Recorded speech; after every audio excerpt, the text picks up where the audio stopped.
I'm going to open with a piece from Kareem Wafa, Al-Husseini, who's a Bahraini poet from London.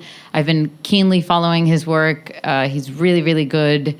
He is very accomplished, too. He's an author, poet, historian, speaker, and lecturer who's currently doing a PhD in African American history in London. If you guys don't already follow him on Instagram for his poetry, you should. If not for his poetry, you should follow him for the creepy DMs that women around the world send him.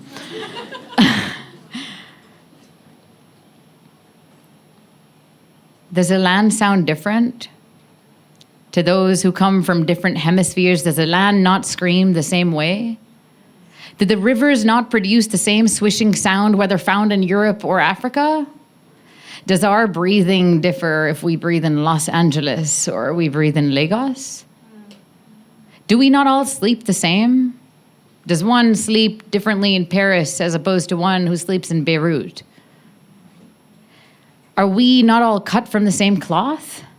Are we not all made from the same flesh? Does one not suffer the same if they suffer in London or if they suffer in Gaza? How can it be that we are made the same, but we are not? Are we really evolving if we hold the same stereotypes that men held centuries ago? Are we really moving forward? Or are we not just moving backwards?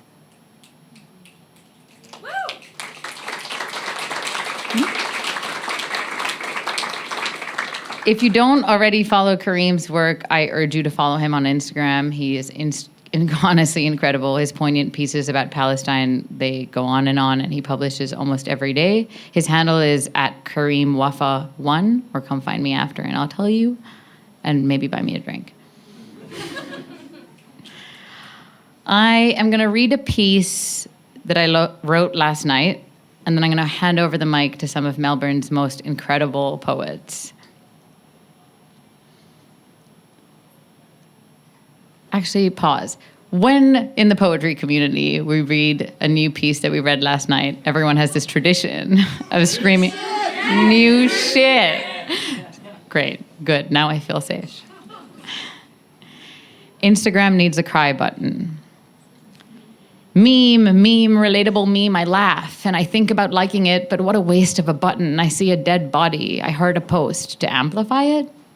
I scroll and scroll. I see a teenager trying to provide. He's whistling until he's not. He never even really fought. That's not what he was thought, but the snipers got him from their tanks, fueled by colonized banks. I heart the post. I scroll and scroll.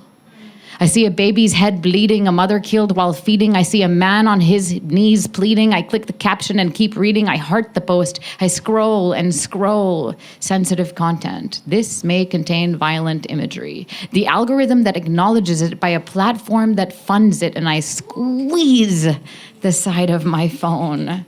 As I click past the warning and another hospital has been blown, and I panic buy an eSIM for a Palestinian phone, and I linger on an infant's heartbreaking moan, and I want to comfort him, tell him he's not alone, sing him a lullaby over the sound of a drone, knock a fucking tyrant off his iron throne and drown him in their blood, make him alone.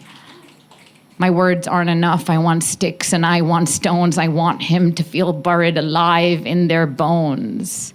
South Africa is trying to do something. I heart the post. I scroll and scroll. The Hague has a verdict. I heart the post. I comment. I frantically scroll. Nothing happens.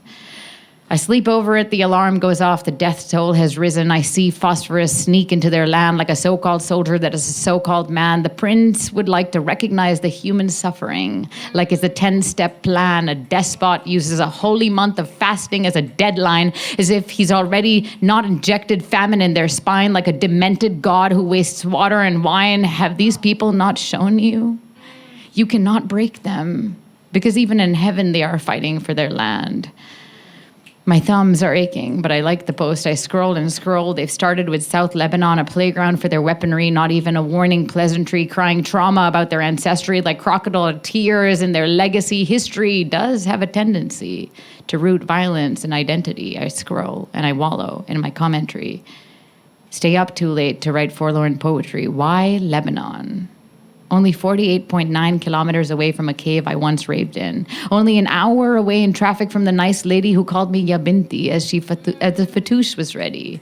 And I beg my screen for answers. I remember she lives 1 hour south. I wonder if she's still alive.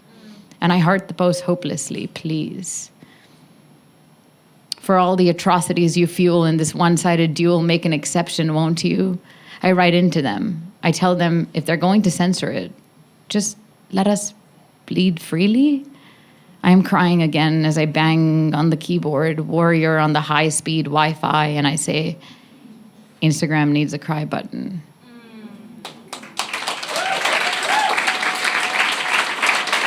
Thank you.